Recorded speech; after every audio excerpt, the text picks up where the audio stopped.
Բարև ձեզ, հարցազրույցի տաղավարում այսօր զրուցելու եմ արտակարգ և լիազոր դեսպան Զյունիք Աղաջանյանի հետ, շնորհակալ եմ հրավերս ընդունելու համար Տիկին Աղաջանյան, օրվա ընթացքում ամբողջ օրը լրահոսում ընթերցում էինք, թե Նիկոլ Փաշինյանի հրահանգով իրավապահները ում են ձերբակալել, ում բնակարանում են խուզարկություններ իրականացնում, նախօրեին ինչ որ տեքստ էր տեղադրվել իշխանամերձ Civic AM կոչվող հարթակում, որը կիսել էր իր էջում Նիկոլ Փաշինյանը, տարածել էին ՔՊԱ-ականները, իբրև թե ընդդիմությունը պատրաստվում է երկրում հեղաշրջում իրականացնել ու դրա հետքերով արդեն առավոտյան սկսվեց այս իրավական, ինչպես ասում են, բեսպրեդելը, կխնդրեմ գնահատել իրավիճակը, Նիկոլ Փաշինյանը ինչից է վախենում, այդ կարծես թե շինծու փաստաթղթով, նաև դրանքից նաև ձայնագրություններ օրվա ընթացքում հրապարակվեցին, որոնք ըստ մասնագետների հանցակազմ չեն պարունակում, ինչ է կատարվում այս ռեպրեսիաների նոր ալիքը այս թափով, ինչ է մեզ ցույց տալիս։ Շնորհակալ եմ հրավերի համար, իրոք շատ հետաքրքիր շրջան ենք մտել եւ այդ շրջանը դեռ զարգացումներ կապրի, հաշվի առնելով թե մենք ում հետ գործ ունենք եւ ինչ ծրագրի հեռահար նպատակների այս իշխանության ղեկին նստած անձնավորությունը սպասարկում, զարմանալի չէ, որ նրանք փորձում են հնարավոր դիմադրության կազմակերպման օջախները չեզոքացնել, պարզապես պիտի հիասթափեցնեմ, որ արդեն անհնարին է դա չեզոքացնել, որովհետև ուղղակի համընդհանուր եւ համաժողովրդական դժգոհության բողոքի եւ անգամ որոշ տեղերում ցասումի աստիճանը այնքան է, որ դրա դեմը առնելը ուղղակի հնարավոր չէ եւ ինքը նմանատիպ քայլերով ուղղակի էլ ավելի է բացահայտում այն ազգակործան ծրագրերը, որի համար բերվել է, դրանով իսկ հանրության էլ ավելի շերտերի իր դեմ լարելով եւ իր դեմ տրամադրելով։ Պատահական չէ, որ նաև թե իր Ստամբուլայցի զուգահեռ սկսվեց։ Հենց այդ օրը, այո, զուգահեռ, դեռ երևի օդի մեջ էր, որ սկսվեց եւ նաև հիմա շարունակվում է իրենց կողմից ճակերտավոր բացատրական աշխատանքների շրջանակում կատարվող գործողությունները, որը ուղղակի ծիծաղ է առաջացնում։ Հիմա չէ, Տիկին Աղաջանյան, հիմա ասում են այդ փաստաթուղթի իրագործողներին, բայց նպատակը իրենց կողմից ինչ որ ծրագրեր կանխելու, պետական հեղաշրջում կանխելու համար։ Իրենց կողմից փորձ կարվի ինչ որ բնութագրումներ տալ դրան, բայց հանրությունը ոչ թե հեղաշրջում է ուզում, այլ իշխանափոխություն է ուզում եւ դրա մասին բացի բաց խոսում է, այստեղ որևէ գաղտնի չկա եւ դա ժողովրդի ինքնիշխան իրավունքի դրսեւորում է։ Որևէ մեկը չի կարող ժողովրդից խլելու իշխանությունը փոխելու ցանկությունը եւ իրավունքը, որը տրված է իրեն ի բնե, իսկ տվյալ անձնավորությունը, եթե կարծում է ինքը այսպես միաձուլվել է մեր պետության հետ, ապա խիստ սխալվում է։ Նա կուզեր այդպես լիներ եւ փորձում է իր խոսույթում նաեւ ներկայացնել իրեն որպես պետություն, նույնականացնել իր հանդեպ եղած խնդիրները պետության հանդեպ եղած խնդիրների կամ ժողովրդի ազգի հանդեպ եղած խնդիրների հետ, բայց դրանք բացարձակապես տարբեր բաներ են եւ մեր պետության ազգի ժողովրդի ինքնուրույնության նրա ի վերջո ազատ սեփական շահերին հետամուտ լինելու քաղաքականություն վարելու համար բոլոր այն անձինք, որոնք հայտնվել են իշխանության ղեկին եւ սպասարկում են օտարի թշնամական ծրագրերը, բնականաբար պիտի հեռանան եւ այդ հեռացումը պետք է լինի իրավական օրինական ճանապարհով, ինչին հետամուտ է նաեւ ընդդիմությունը, այլապես մենք կտեսնենք շատ այլ զարգացումներ եւ շատ այլ վաղ շրջաններում, քան այսօր է եւ այն կորուստները, որ այս անձնավորությունը արձանագրեց մեր պետության եւ ժողովրդի համար, այդ ուղղակի կորուստները մենք չէինք ունենա, բայց երևի թե նաեւ ժողովրդի ընկալման եւ արթնացման գործընթացի, այդ գիտակցական սթափեցման գործընթացի առումով այս անցած ժամանակահատվածը շատ կարևոր էր, որովհետև տասնամյակներով աշխատվել էր ժողովրդի վրա, ներմուծվել են կեղծ թեզեր, ներմուծվել են ստահոդ եւ շինծու մեղադրանքներ, որոնց ժամանակը պետք է մաքրեր դրանք, հա, զտեր հանրային գիտակցությունից եւ մենք այսօր այդ ապաքինման process-ի մեջ ենք։ Նա փորձում է դիմադրել այդ ապաքինման process-ին իր կողմից ստանձնած հանձնառությունները անխոչնդոտ իրականացնելու նպատակով։ Այդ փաստաթուղթ կամ ծրագիր կամ ինչպես իրենք են ասում պլան կոչվածը հրապարակելով 3 արդեն պարզ էր, որ Փաշինյանի կողմից դրան հաջորդելու են գործողություններ ու ինչպես ասում է ժամանակը իրեն սպասեցնել չտվեց, առավոտյան արդեն տեսանք այնինչ կատարվեց, Նիկոլ Փաշինյանը նաև այս առումով է շտապում է իր հավատարմությունը ապացուցել Էրդողանին, շտապում է ցույց տալ, որ ինքը երկրի ներսում տիրապետում է իրավիճակին, գաղտնիք չէ, որ նա թուրքական երաշխիքներով է ցանկանում իր իշխանությունը երկարաձգել, առնվազն այդպես են վերլուծվում այն քայլերը, որոնք նա իրականացնում է եւ այդ Ստամբուլ կատարած այցի համատեքստն էլ պիտի դրանով մեկնաբանենք, հաշվի առնելով նաեւ այն հայտարարությունը, որ նա արել էր թուրքահայ համայնքի հետ հանդիպման ըստ էության, ստանձնել էր թուրանական միջանցքը բացելու պարտավորությունը, արդեն բաց տեքստով էր, հա, խոսել դրա մասին, նաեւ կուզեմ այս կապը փորձեք տեսնել։ Գիտեք, իրեն պետք է ոչ միայն իշխանություն ղեկին մնալ, որտեղ դա իր ֆիզիկական գոյության շարունակման երաշխիքն է, նա շատ լավ գիտի, թե ինչ հանցագործություն է կատարել եւ ինչ քրեական օրենսգրքով հասանելիք իրավական պատիժներ են դրան հետևում, այլև իրեն պետք է նաեւ ներկայումս որոշակի անձեռնմխելի ժամանակահատված իր համար, որպեսզի նա իրագործի այն հանձնարարականները, որը ինքը ունի, թե անկլավների հանձնումն է, թե միջանցքի հանձնումն է, թե տարբեր փաստաթղթերի ստորագրման միջոցով Հայաստան ամբողջովին զինաթափել եւ բանակը ոչնչացնելն է, որին ուղղված տարբեր գործողություններ, տարբեր ձևակերպումներով մենք բարբերաբար տեսնում ենք, այո, օրենսդրական, թե սահմանադրության փոփոխության հետ կապված ինչ-որ գործընթացներ իրականացնելն է, այս ամենի համար իրեն անձեռնմխելի որոշակի շրջան է պետք։ Դրաներ ուղղված այս impeachment կոչված խեղկատակությունը, որը Աղազարյան զույգը փորձեց իրականացնել, մի կողմից վարկաբեկելու ընդդիմությանը եւ իրենց կարծիքով դրանով չեզոքացնելու հնարավոր ընդվզման կազմակերպիչներին եւ մյուս կողմից բնականաբար ակնհայտ էր, որ նման քայլը ձախողելու է եւ այդ ձախողված քայլի պարագայում 6 ամսյա անձեռնմխելի ժամկետ ստանալ։ Մի process էլ եղավ Տիկին Աղաջանյան։ Հիմա դա չստացվեց։ Երկրորդը իրենք փորձում են հանրային որոշակի այսպես բախումնային իրավիճակ ստեղծել, որը թույլ կտա իրենց գլխատելու ընդդիմադիր հատվածին։ Ընդդիմադիր հատված միայն ազգային ժողովի ներկայացված ընդդիմության մասին չի խոսքը, ընդհանրապես ընդդիմության շրջանակներում քիչ թե շատ հեղինակություն վայելող, կազմակերպման ունակություններ ունեցող, հանրային ընդվզում կազմակերպող առաջ բերող մարդկանց եւ դրանց առաջնորդող մարդկանց չեզոքացում վերացում։ Եվ այսօրվա գործողությունները դրան են մղված։ Այդ բախումը նա փորձում էր այդ թվում նաեւ եկեղեցուն գլխատելու միջոցով, քանի որ շատ լավ գիտի, որ եկեղեցին հստակ ազգապահպան եւ հայի ինքնության պահպանման դիրքերից հանդես եկող կառույց է եւ նա փորձում է դա եւս սասանել իրեն հպատակ եւ կամակատար ինչ որ մեկին փորձ անելով այդպես ըստ իրեն տեղադրել եկեղեցու գլխին եւ դրանով նաեւ փաստորեն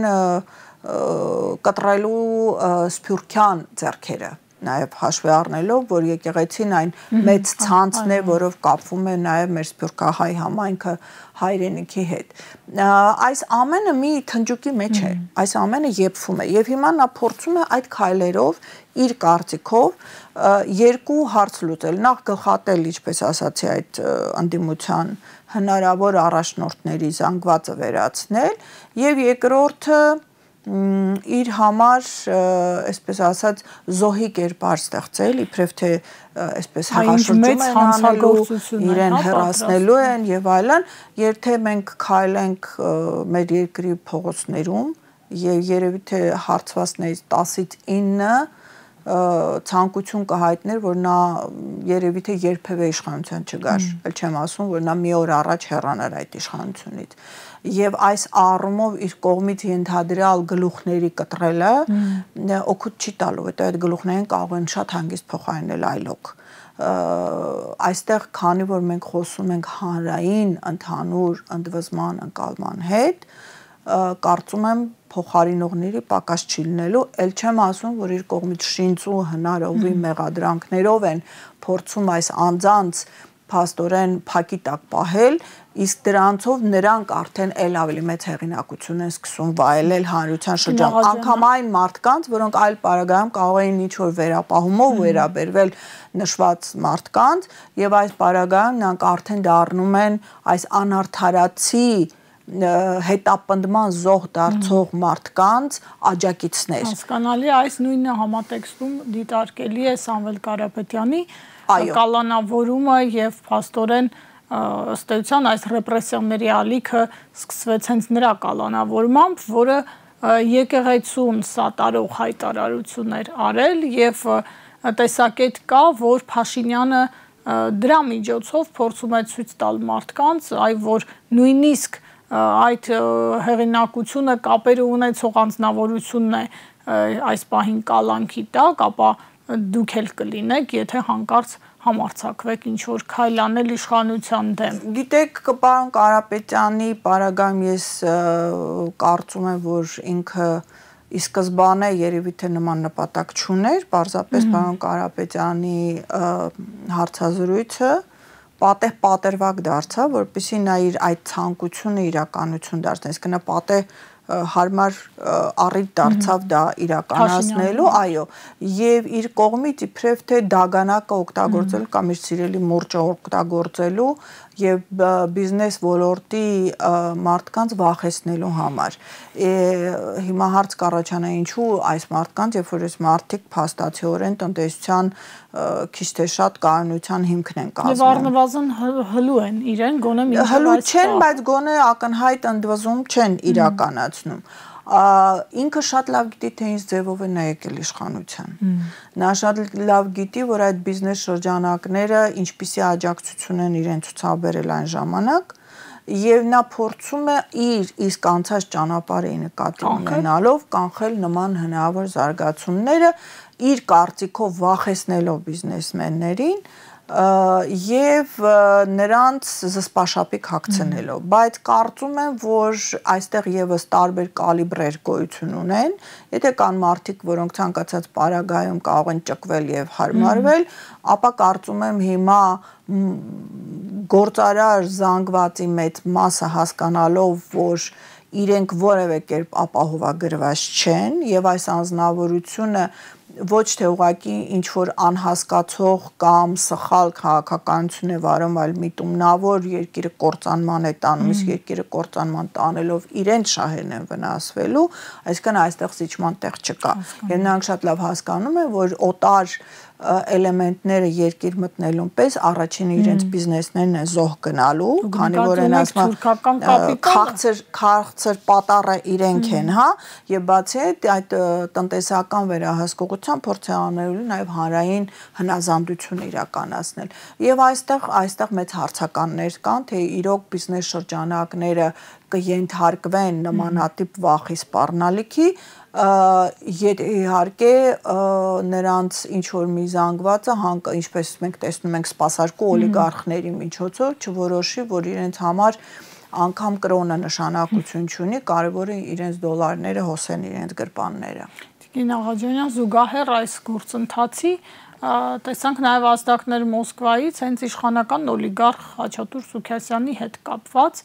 ադամանդների գործով փաստորեն ձերբակալվածներ կան, թելեր տանում են դեպի Սուքիասյանի ընկերություն, թեև նա հերքում է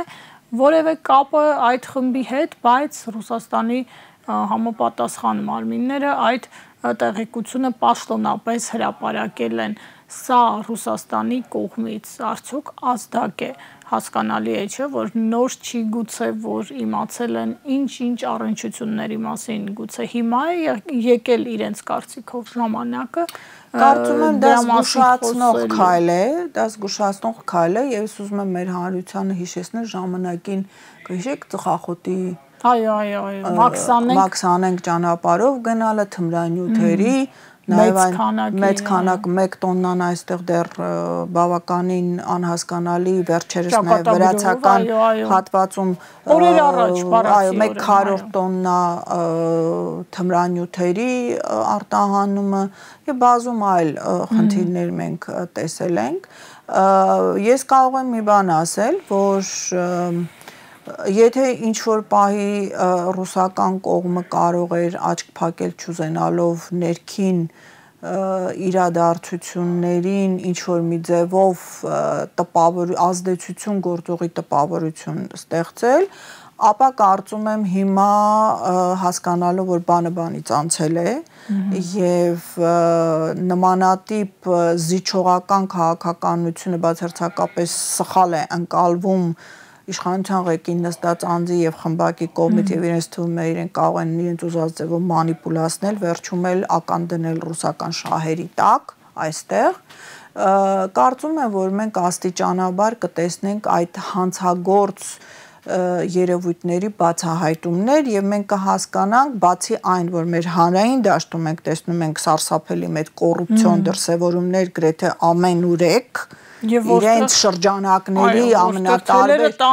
կալիբրի ներկայացուցիչների մասնակցությամբ այլը մենք կտեսնենք ինչը ակնհայտ է բազմաթիվ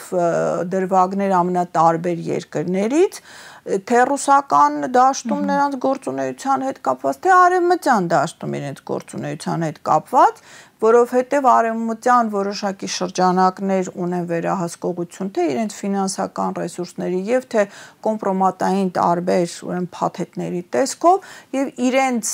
ճնշումը գործադրելու համար նրանք բացելու են դա մենք դա տեսնում ենք ամենատարբեր ձևերով կհիշեք Եթե չեմ սխալվում 23 թվականի ապրիլն է, թե 23 թվականի ապրիլն էր,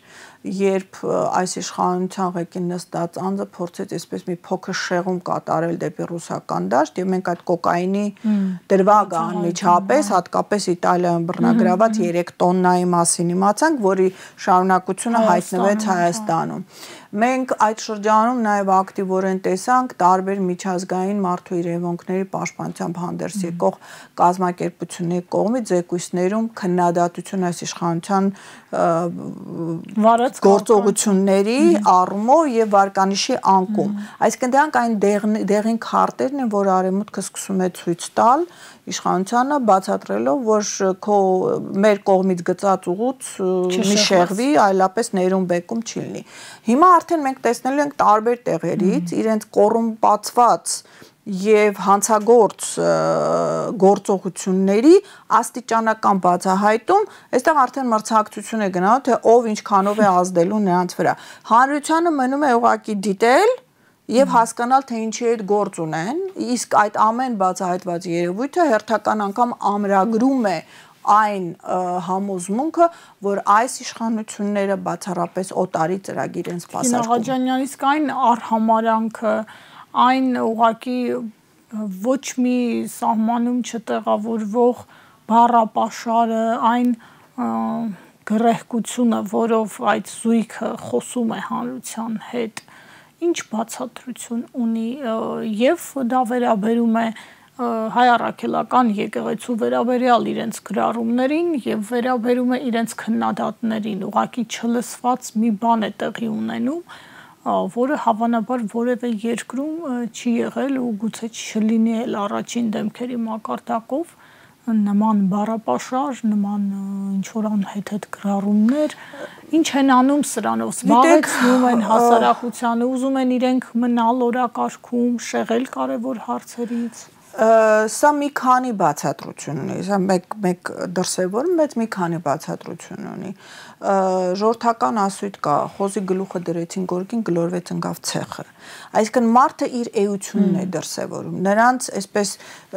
ձևակերպել էին թատերական բեմականացման տեսքով ինչ որ կերպար էին տվել, եւ այդ կերպարը վերջի վերջո փլուզվում է, աստիճանաբար նրանց էությունը սկսում է ի հայտ գալ, հատկապես այդ նյարդային անվստահության, վախի ավելացման մթնոլորտին զուգահեռ, հա, մախաթը պարկում չես պահի ասում են, այսինքն իրենց էությունը սկսում է դուրս հորդալ իրենց համար նորմալ դրսևորումներով, մեր համար անընկալելի դրսևորումներով, անընկալելի թե մարդկային խոսույթի տեսակետից, էլ ավելի պետության ղեկին նստած անձի, որի խոսույթը ոչ միայն սեփական կներեք 4 պատի մեջ են լսում, այլև լսում են աշխարհի տարբեր անկյուններով, դրանով դատում մեր ժողովրդի, մեր պետության եւ որակի մասին։ Հայտարարությունը արդեն միջազգային մամուլ է։ Գիտեք, ես արդեն չգիտեմ, երեկվա այդ տրագիկոմեդիա է դա արդեն, կոմեդիա չէ, եւ երբեմն սկսում ես մտածել, Facebook-յան տարբեր օգտատերեր կային, որ սեփական մերկությամբ փորձում էին հանրային հեղինակություն, հա, ինչ որ լայքեր հավաքել եւ դրանով ինչ որ բան աշխատել։ Ես սարսափում եմ մտածել, թե այս անձնավորության հաջորդ քայլը ինչ դրսևորում կստանա, եւ այստեղ մենք ուղղակի պիտի մի բան հասկանանք, եւ սա նաեւ մեր գործընկեր դաշնակից պետությունների ներկայացուցիչներին բացատրենք, որ նշյալ անձը իր կերպարով, իր էությամբ, իր բովանդակությամբ, իր նպատակներով, իր քայլերով որևէ առնչություն չունի ժողովրդի, պետության, ազգի կամ, չգիտեմ, ընդհանրապես հայ լինելու գաղափարի հետ, որտեղ հայը միշտ աշխարհում ընկալվել է որպես կրթված, բանիմաց, մասնագետ, համբերատար, աշխատասեր, չգիտեմ, հակառակը վիճաբանող կողմերին հաշտեցնող, այսինքն բացարձակ հակապատկեր է։ Իսկ այն երաշխիքները, որոնք փորձում էր Նիկոլ Փաշինյանը ստանալ Ստամբուլից, ինչ եք կարծում, իրեն հաջողվել է ստանալ գոնե դրանց խոստումները, ու եթե չի հաջողվել, մենք այսպես կոչված հայ-ադրբեջանական ու հայ-թուրքական գործընթացում առաջիկայում ինչ սցենարների ականատես ենք լինելու։ Գիտեք, ես մեծ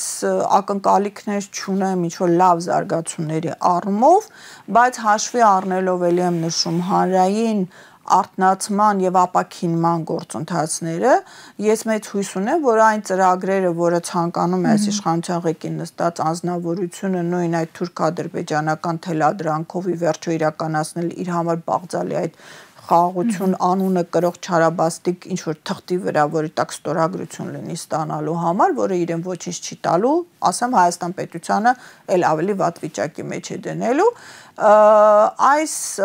առումով լավ զարգացումներ չեմ ակնկալում, ինչու բացատրեմ, մենք գտնվում ենք աշխարհաքաղաքական մի ծրագրի մեջ, որը այս իշխանության ղեկին նստած անձը դրսի թելադրանքով մեզ դրել է դրա կիզակետում, եւ դրա շարժերի ու զարգացումները բերում են լրացուցիչ ռիսկեր ու վտանգներ մեզ համար։ Իր այցը Ստամբուլ պատահական չէր եւ պատահական չէր ընտրված ժամանակահատվածը, դա զուգադիպում էր Իսրայելի, Իրանի վրա հարձակմանը։ Եվ այդ հարձակման շրջանակներում արևմտյան կողմը համենայն դեպս այն բազեական տրամադրվածություն ունեցող կողմը Նեթանյահուի գլխավորությամբ նաև մտածում է, որ նա այսպես բլիցկրիգով Իրանի ծնկի է բերելու եւ այս ծնկի բերելու շրջանակներում նաև իրենց հոշոտման գործընթացին պիտի մասնակցեն Թուրքիան եւ Ադրբեջանը, ամեն մեկը իր կողմից գիշատչական այդ գործողությանը մասնակցեն, ամեն մեկը իր կողմից իր ստանձնած հանձնառություններին համապատասխան գործողությունների մեջ մտնելու։ եւ պատահական չէր որ մենք տեսանք կոչեր տարբեր խմբերի հատկապես ազերիներին որպեսզի նրանք ոտքի կանգնեն այո այսպես անջատողական ինչ որ բաներ մենք տեսանք նաև ներթափանցած ամենատարբեր ահաբեկչական գործակալական ցանցեր որ փորձեցին ներսում անկայունություն ստեղծել պետության մեջ տարբեր ահաբեկչական գործողությունների միջոցով ըստ տարբեր արտահոսած տեղեկությունների նաև անօթաչուներ են թռչել ադրբեջանական հատվածից Իրանի հյուսիսում արդեն այո բացահայտորեն ասում են բայց մի բան էլ կար որը կարծում եմ մեր հանրության ուշադրությունից դուրս մնաց որ հենց այդ օրերին Ուզբեկստանը միացավ Շուշիի հռչակագրին Եվ պատահական չէ, որովհետև ակնհայտորեն Ուզբեկստանին խոստացել են Կասպիականի որոշակի հատված նվիրել ենթադրաբար, այսինքն այդ հոշոտման գործընթացի պատառը, այո, պատառը երևի թե նաև ակնկալիքներ ուներ ուզբեկական կողմը ստանալու, հաշվի առնելով, որ Ուզբեկստանը հատկապես վերջի շրջանում շատ այսպես կասկածելի քաղաքականություն է վարում նույն Ռուսաստանի հետ հարաբերությունների մասում, նույն Արևմուտքի հետ գործակցության առումով, սակայն իրենց ծրագրերը իդերև ելան եւ այս պարագայում արդեն սկսեցին աստիճանաբար հետ քաշվել եւ այդ հետ քաշման արդյունքում է որ նաեւ իրեն այսպես ուսին թոթվելով ասեցին գնա տես կարողանում ես կառավարել երկիրը, հետո նոր մնացածի մասին կխոսենք, այսինքն հանձնարարեցին նրան չեզոքացնել ըմբոստության օջախները երկրի ներսում, բայց դրանք համատարած են, այսինքն փոքր առևտրականներից սկսած մինչև ամենավերջի գիտակից անձնավորությունը հասկանում է, որ այս մարդը իր խմբակով պիտի հեռանա։ Տիկին Աղաջանյան հաշվի առնելով այն, ինչ դուք հենց նոր ասացիք, այդ մեծ ծրագրերի ստեցան խափանումը Դրանով պայմանավորված Սյունիքի շուրջ զարգացումները, այսպես ասած, դադարի փուլ են մտնում, թե այդ սպառնալիքը կա ու գուցե նոր թափով շարունակվի ելնելով այն ստանձնած հանձնառությունից, որը մենք լսեցինք Ստամբուլից Նիկոլ Փաշինյանը ուղիղ ասաց, որ տալու է թուրանական միջանցքը, ինչպես թուրքական կողմն է, չէ, ասում այդ միջին միջանցքը եւ նա ասում է ինչ է եղել, ուզում են գնան գան, թող գնան գան, մենք միասին խմենք այդ ջուրը։ Գիտեք, այստեղ երկու հարց կա, միջանցքի հարցը դուրս չի եկել բնականաբար, այսօր մենք գտնվում ենք այսպես ժամանակավոր դադարի փուլում, հաշվի առնելով, որ ոչ Նաթանյահուին, ոչ Արևմտյան այսպես կենտրոններին ցանկալի չէ զինադադարային եւ ընդհանրապես խաղաղության վիճակը, որով իրենք իրենց ծրագրերի վրա ընդհանրապես խաչ են քաշում եւ ես կարծում եմ որ ընդհանուր զարգացումների տրամաբանություն ենթադրում եմ մենք դեպի աշուն այսպես օգոստոսի կեսից սկսած կտեսնենք հերթական սրացումների փուլը Իսրայելյան ճակատում ոչ միայն Իսրայել-Իրան մենք կտեսնենք սիրիական հատվածում սրացումներ արդեն Սիրիայի ներսում խմորումներն են սրվում մենք կտեսնենք ռուս-ուկրաինական հատվածում սրացումներ սա ունի հնչյունի մեջ վերադիրքավորվելու համար սա վերագնահատման վերադիրքավորման եւ Թրամփի համար այսպես այս ամենից մի քիչ հեռու կանգնելու դեպի սեպտեմբեր, որը իրենց բյուջետային տարվա հաստատման շրջանն է չեզոքացնելու վտանգները, իր դիրքերը իր երկրի ներսում քիչ թե շատ ամրապնդելու, այսպես ուղղված քայլեր են։ Մենք հասկանանք մի բան, այս իշխանությունները վաղուց են հանձնառու այդ միջանցքը տալ, ուղղակի իրենք չեն կարողացել դա անել երկրի ներսում եղած ըմբոստության եւ դրա դրսեւորումների պատճառով։ Իրենք պատահական չի, որ նա փորձում է այսպես հանրային ուղեղը լվանալ այդպիսի խոսույթով, թուրանական միջանցքը մեզ որևէ կերպ ձեռնտու չէ։ Եվ հենց ձևակերպելով այդ անունը, այո, թուրանական միջանցքը մեզ որևէ կերպ ձեռնտու չէ, որովհետև մեզանից որևէ մեկը չի երազում թուրքական օղակով շրջապատվածներ, որը անդադ նեղանալու է վերջո խեղդելու է։ Ինչ վերաբերում է իր խոսույթին, նա իր սովորության համար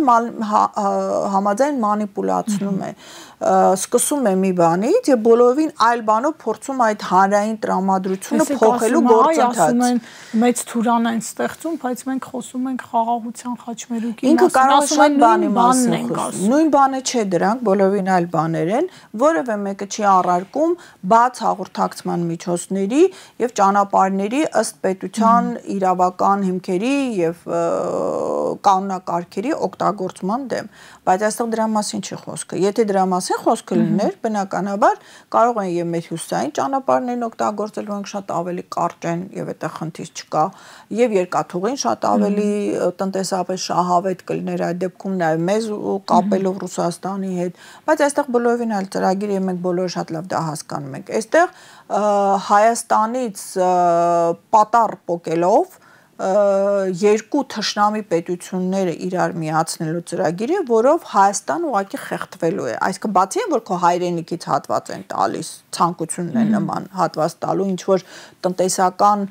խոստումների դիմաց, որոնք դեռ հարցական է որքանով իրականություն կդառնան, այլ նաև քեզ դնում է լրիվ կործանման եզրին, թե ժողովրդագրական առումով, թե անվտանգային առումով։ Ես վստահ եմ, որ այնտեղ էական խոսակցությունը եղել այդ ադրբեջանցի փախստական հորջորջածների հետ կապված, բայց նա շատ լավ հասկանում է, որ այստեղ դրա մասին նա անգամ այսպես արտաբերել բառերը չի կարող, որտեղ դա մի հանրային մեծ պայթյուն կառաջացնի։ Բայց սկսում են աշխատել արդեն։ Այո, նրանք սկսում են աշխատել եւ այս չեզոքացման գործընթացը նաեւ դրան է ուղղված, որպեսզի ինչ որ մի, ինչպես ասի, ժամանակային անձեռնմխելիության ինքը վակուում ստանա, որի ընթացքում արագորեն կարողանա այդ հանձնելիքները եւ կորուստները արագորեն արձանագրել։ Բայց կարծում եմ հանրությունը շատ զգոն է, դիմադրության բոլոր օջախները եւ դրանց մասնակիցները լավ հասկանում են, որ կեղծ ընդվզում չի կարելի թույլ տալ, որովհետեւ այդ գոլորշու բաց թողումը, որը նա ցանկանում է այս պահին ստանալ ինչ միջոցով էլ որ լինի, ինքը բավականին մեծ սպառնալիքներ է իր մեջ պարունակում, թե այդ կորուստների առումով եւ թե մեր սահմանների հետ կապված խնդիրներ, որտեղ դա շատ պատեհ օգտագործվելու է Ադրբեջանի կողմից, ի վերջո այդ միջանցքը ճեղքելով ստանալը եւ այս անձնավորությունը կփորձի հերթական անգամ բանակի վրա բարթել դրա կորուստը։ Տիկին Աղաջանյան, սա էլ մեկնաբանենք ու ավարտենք, այդ գոլորշու բաց թողումը ասվածի տակ ինչ նկատի ունենանք, այսինքն Նիկոլ Փաշինյանը այսօր ընդդիմության ինչ շրջանակների հետ ինչ որ գործարքների մեջ է, այսպես կարող ենք ձևակերպել, եթե ճիշտ չեմ կարծում, նա ուղղակի ուզում է ստեղծել մի այնպիսի իրավիճակ, որ հանրային ըմբոստություն լինի, հա, բողոք, եւ չի բացառում, որ նա ստեղծի իրավիճակ, եւ որ բախումնային իրավիճակ լինի, որ նա օգտագործի նաեւ ուժային միջոցներով, այդ թվում նաեւ բանակի միջոցով միջամտելու, դրանով նաեւ թույլատնելով սահմանների պաշտպանություն։ Իրենց ամեն ինչ սпасելի է, հաշվի առնելով, որ նա ունի մարտի 1-ի այդ փորձը եւ նաեւ կհիշեք ես բազմիցս 12-ի դեռ մինչեւ հունիսի ես կհիշեք բազմիցս նշել եմ ՆԱՏՕ-ի գլխավոր քարտուղարին իր ուղարկած նամակի այդ կեղծ հորջորջած նամակի բովանդակությունը, որում այդ տարը հանրային բախումներ ստեղծելու միջոցով բանակը բերել եւ սահմանները անպաշտպան թողնելու այդ գաղափարը այնտեղ նաեւ տեղ է գտել եւ նա չի հեռացել այդ ձևերով, նույն ձևը տարբեր մեթոդներով օգտագործելու գաղափարից դրան էր ուղղված իր այդ հեղափոխության պաշտպանների խմբակների ստեղծումը եւ նրանց, չգիտեմ, զինում էին, պատրաստում էին, ինչ էին անում եւ այս վերջերս էլ մենք տեսանք եկեղեցու դեմ փորձեցին իրենք նմանատիպ ինչ-որ մի խումբ ձևավորել, հատկապես աղանդավորական ուրեմն խմբերից, բայց կարծես աղանդավորական խմբերն անգամ հասկացան իրենց առումով, իրենց նաև գոյության առումով սպառնալիքները հետագայի առումով եւ իրենք հետ քաշվեցին, լավ հասկանալով, որ այս պարագայում այդ արկածախնդրությունը կարող է շատ ծանր հարված հասցնել հենց իրենց, որովհետեւ հանրությունը անգամ այն մասը, որոնք եկեղեցու ակտիվ հետևորդներ չեն, առաքելական եկեղեցին ընկալում են որպես հայի ինքնության անբաժան մաս եւ որպես այդպիսին թույլ չեն տա վնասել այդ կառույցը եւ հեղինակությունը, որը ուղղակի կործանար կլինի մեր ազգի համար։ Շնորհակալ եմ վերլուծության համար, հարցազրույցին սպասեք վաղը։